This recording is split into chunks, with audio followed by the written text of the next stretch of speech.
You will be strong. And I don't mean the kind of strength we see on a screen, posed, polished, edited for effect. I mean real strength, the kind that's forged in silence, the kind that comes when no one is watching, the kind that shows up when you're exhausted, overwhelmed, and still you take the next step. Let's be honest. We all love the idea of strength, but we rarely talk about what it actually takes to become strong. Because the truth is, strength isn't born in moments of ease. It's born in resistance. It's born in discomfort, in pain, in rejection, in the quiet days where progress is invisible. Strength is a byproduct of choosing not to quit when quitting feels like the logical thing to do.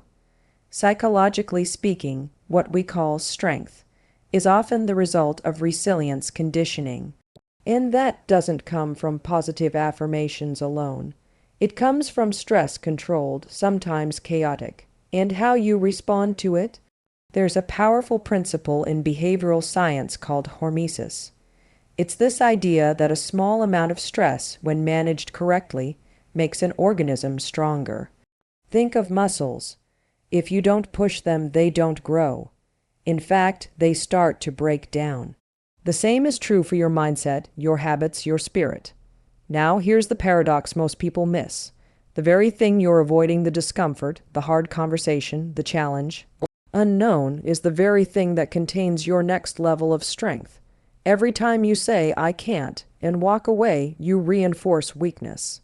But when you say, "I'm scared, I'm tired, I don't know how, but I'll try anyway," you shift. That's the moment where your identity begins to evolve.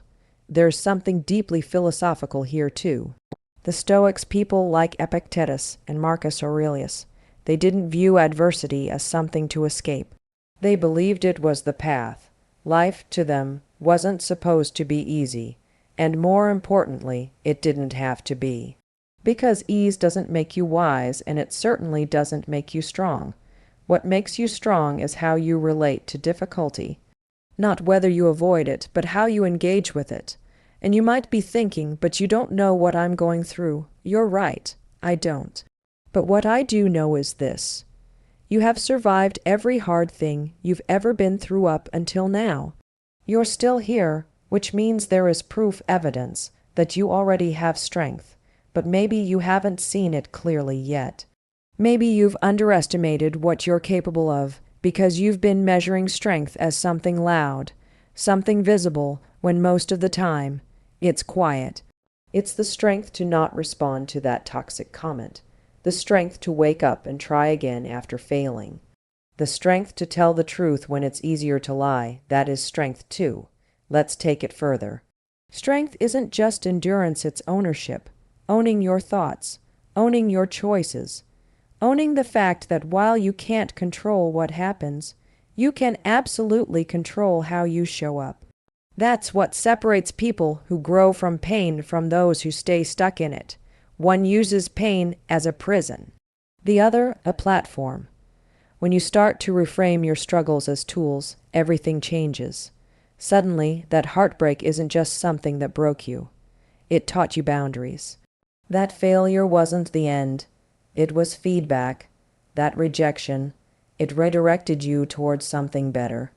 Every event, when seen through the right lens, becomes part of your strength training. And the people who get this, who really get this, are the ones who don't crumble when life gets chaotic. They don't play the victim. They don't make excuses. They build slowly, day by day, sometimes inch by inch. But they build. Here's what I want you to remember. Being strong doesn't mean being unaffected. It means being unshaken. It means having the emotional and mental foundation to feel the fear, feel the grief, feel the doubt, and still not let those feelings run your life. Strength is emotional intelligence in action. It's the maturity to pause before reacting. It's the willingness to grow, to stay open when life wants you to close. And if you're in a hard season right now, I want you to stop seeing that as a sign you're off track. This is the track. The obstacle is the way. You're not behind, you're building. And that strength, you're developing quietly, painfully, daily, will become the reason you succeed later when it counts most. You want to be strong. Then start here. Stop asking for it to be easier and start deciding that you're capable of becoming tougher. Strength isn't what you're born with. It's what you choose over and over again until one day it becomes who you are. You will be wise. But let's get one thing clear. Wisdom is not the same as intelligence. It's not about how many books you've read or how many facts you can recite. Wisdom is earned slowly, often painfully. It comes from doing the hard inner work over and over until life stops repeating the same lessons. See, we live in a culture obsessed with knowing. We want answers, hacks, instant clarity. But wisdom isn't something you Google. It's something you cultivate. It grows through experience, especially the uncomfortable kind. It grows when you're willing to reflect, take responsibility, and apply what life teaches you consistently. And I want to be honest with you. Most people aren't doing this. They're moving fast, reacting, blaming, repeating cycles. They think life is happening to them instead of through them. But wisdom starts when you begin asking better questions. Not, why is this happening to me? But, what is this here to teach me? That single shift from victimhood to ownership marks the beginning of transformation. Now, from a psychological standpoint, we're wired to seek patterns. Our brains are pattern recognition machines. But here's the catch. If we don't pause long enough to evaluate the quality of those patterns, our habits, our thoughts, our reactions, we end up reliving the same story over and over, calling it bad luck or worse, fate. But it's not fate. It's a lack of reflection. Wisdom requires you to interrupt the pattern long enough to learn from it. And let's talk about mistakes, because no conversation about wisdom is complete without them. We are terrified of making mistakes. We associate them with failure, shame, judgment. But here's the truth. The people you admire, the ones who seem grounded, clear, unshakably calm. They didn't get there by avoiding mistakes. They got there by minding them. They looked at their failures like data, not personal attacks, not confirmation that they were broken, but information. And that's what wisdom is at its core, applied self-awareness. Let me say that again, applied self-awareness. Because self-awareness without action is just self-indulgence. It's not enough to know what you need to change. You have to live it. That means choosing the hard conversation, setting the boundary, owning the fact that sometimes you're the problem. And that's not weakness. That's power. Real wisdom is humility in motion. It's the courage to say, I don't know everything, but I'm willing to learn. Philosophically, wisdom is ancient. The Stoics, the Buddhists, the great thinkers across time, they all pointed to the same idea. Wisdom is inner clarity. It's the ability to remain steady while the world moves around you. It's not reactive. It's intentional. And it often grows in silence, not noise. But in today's world, we've lost that. We're drowning in information and starving for insight.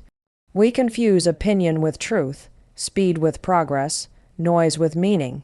That's why so many people feel lost, because they've never slowed down long enough to ask, what have I actually learned from everything I've lived through? You have to make time for that. You have to sit with your experiences, not rush past them. You have to reflect on your choices, your relationships, your pain, and instead of judging yourself, get curious. What did that teach me? What pattern am I repeating? What belief is no longer serving me? These are not soft questions. These are leadership questions, and if you want to lead your life, not just survive it, you need to ask them. Now, here's where it gets really powerful. Wisdom is contagious. When you start living from a place of insight instead of impulse, people feel it. You become someone others turn to, not because you have all the answers, but because you've earned your perspective. And in a world full of noise, perspective is gold. But let's also be real. Wisdom doesn't mean perfection. It doesn't mean you never mess up again, or that you always know the right move. What it does mean is that when you fall forward. You don't waste time in denial or blame. You learn, you adjust, and you keep moving. That's wisdom in practice, not theory practice. So, if you want to become wise, don't wait for the perfect moment or the right teacher. Life is already teaching you. Every conflict, every delay, every disappointment, it's all a curriculum. The question is, are you paying attention? Are you willing to listen when the lesson comes wrapped in pain or discomfort? Because that's when the real growth happens. Not when things go right, but when you're brave enough to sit in the tension of what's going wrong and still choose to grow. And here's what's wild. Wiser you become, the simpler life gets. Not easier, simpler. You stop chasing drama. You stop needing to be right. You stop letting your emotions drive the car. You start leading your life with intention instead of reaction. And that's the beginning of freedom. You will be focused, and that in today's world might be one of the rarest and most powerful things you can be. We are living in an attention economy, and the most expensive, most valuable commodity isn't your time. It's your focus. Everyone wants a piece of it. Your phone, your inbox, the news, social media, advertising, the endless list of obligations disguised as opportunities. It's a battlefield out there. But here's what most people don't realize. The war for your focus isn't happening out there. It's happening in your mind. Focus isn't about being naturally disciplined or cutting off the outside world completely. It's about clarity, psychological clarity. It's about knowing what matters most and being willing to protect it fiercely. Because when everything matters, nothing does. You cannot chase 5 directions and expect to arrive anywhere with purpose. Let me break this down with a bit of cognitive science. Your brain is wired for survival, not success. So it's constantly scanning for threats, distractions, novelty, anything that might mean danger or reward. That's why it's so easy to lose focus.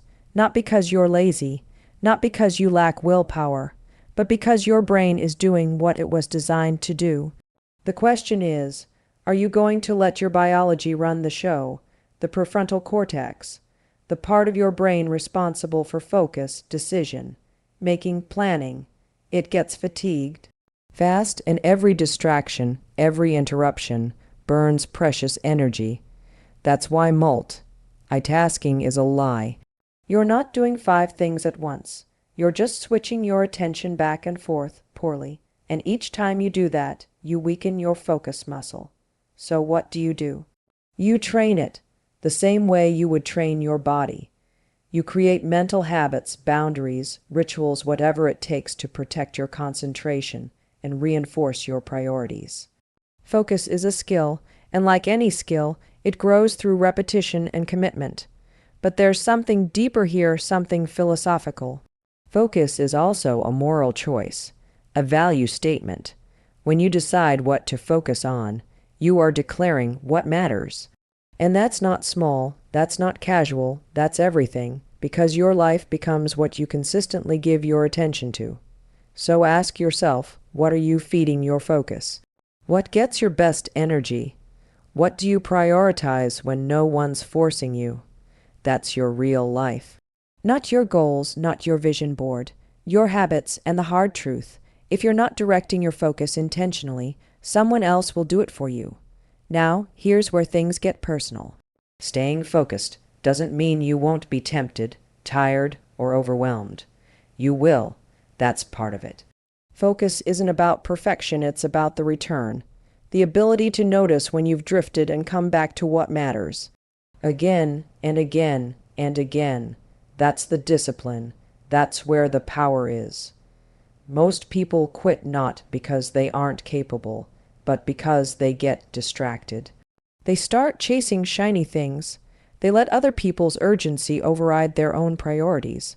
And in the process, they abandon their goals not loudly, not dramatically, but gradually. Quietly, one scroll, one excuse, one interruption at a time. But when you are focused, really focused, you move differently. You don't need motivation every day because your actions are connected to a bigger why. You don't let minor obstacles become major setbacks because your direction is locked in. And you don't fall for every distraction because you know the cost. It's not just time. It's your potential. Here's something that helped me, and I've seen it help others too. Treat your attention like a sacred resource. You only have so much of it each day. Don't give it away carelessly. Don't waste it on people who drain you, or tasks that don't matter, or stories in your head that keep you stuck. Be ruthless with your energy, because anything you water grows, and you don't want to grow distractions. Focus also requires saying no a lot, and that's hard, especially if you're wired to please, or if you don't want to disappoint people. But here's the truth. Every yes is a no to something else. And if you keep saying yes to what's urgent, you will keep saying no to what's important. That trade-off is real, and you feel it, not immediately, but eventually, in your stress levels, in your results, in your sense of purpose. So the challenge isn't just to get focus, it's to stay focused through chaos, through resistance, through boredom, because that's where real progress happens, not in the flash of inspiration, but in the grind of repetition. And that's what most people don't talk about. Focus is less about intensity and more about consistency. You want to change your life. Change what you focus on every day. Build routines around it. Build habits that reinforce it. Cut the noise.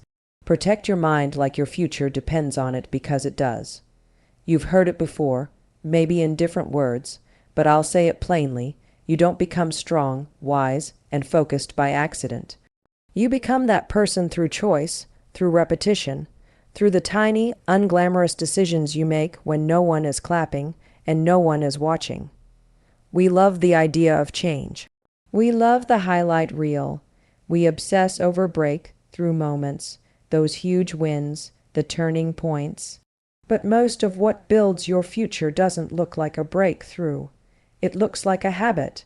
It looks like waking up and deciding, again, to do the hard thing instead of the easy thing, to show up when it would be easier to hide, to take the high road when no one would blame you for walking away. Let me be clear, your future self is not a mystery. It's not some random version of you that shows up 10 years from now out of thin air. Your future self is a byproduct, a reflection of what you consistently think, say, and do. Psychologically, we know this. Your identity is shaped by behavior. Not belief, not potential, behavior, which means you don't become strong by wanting to be strong. You become strong by acting like someone who is strong, especially when you don't feel like it. Same goes for wisdom. You don't become wise just by aging. Time alone doesn't bring wisdom, reflection does. You earn it when you make the effort to learn from your experiences. And focus, it isn't a personality trait. It's a discipline, a conscious act of attention. It's the choice to keep your eyes on the path even when distractions are screaming for you to look away. And look, I know life gets chaotic. You get tired, you fall back into old patterns. You get hit with things you didn't see coming. That's real. That's human, but here's the question you have to ask. Are you still making choices that align with who you want to become? Or are you letting life decide for you? Most people don't drift into their best self. They build toward it brick by brick, day by day, and most of those bricks, they're not glamorous. They look like saying no to the thing that gives you temporary relief and yes to the thing that brings long-term progress. They look like discipline over distraction, truth over comfort, growth over ego. And here's the thing, you will never feel fully ready. Your mind will always try to keep you safe, comfortable, familiar. That's its job, but your growth, your purpose, your future, that's your job, that's on you. And it starts not with a massive overhaul of your entire life, but with a small shift in your mindset. A simple question, what would the future version of me do today, that version of you? The one who is grounded, confident, unshakable, what would they do right now? Would they scroll, or would they take action? Would they complain, or would they get curious and do something about it? The more often you choose in favor of that future self, the faster you become them, not someday, now. And let me say this clearly, your past does not disqualify you. It informs you, but it doesn't define you. Your habits, your patterns, your mistakes, those are not who you are. They're who you were. And every single day you're alive, you have the opportunity to decide again, to choose differently, to build forward, but you have to stop waiting for the perfect day. It doesn't exist. You have to stop waiting until you're motivated or clear or inspired. That comes after the action, not before. You don't need to have it all figured out. You just need to take one step. Make one decision, say one no that protects your yes. That's how momentum starts. Philosophically, it comes down to agency. Free will, the idea that, regardless of your circumstances, you have the power to choose your response. That's Viktor Frankl. That's existential truth. That's the foundation of every transformation story you've ever heard. You are not just a product of what's happened to you. You are a product of what you choose to do about what's happened to you. So ask yourself, what am I building right now, not someday, not when things slow down, right now? Because every single day, you're either reinforcing the habits that hold you back or the ones that push you forward. And you don't have to get it perfect. You just have to stay conscious, stay intentional, stay aligned with who you're becoming. The future isn't something you find, it's something you create. And it doesn't begin later. It begins the moment you decide that who you are becoming matters more than staying where you are.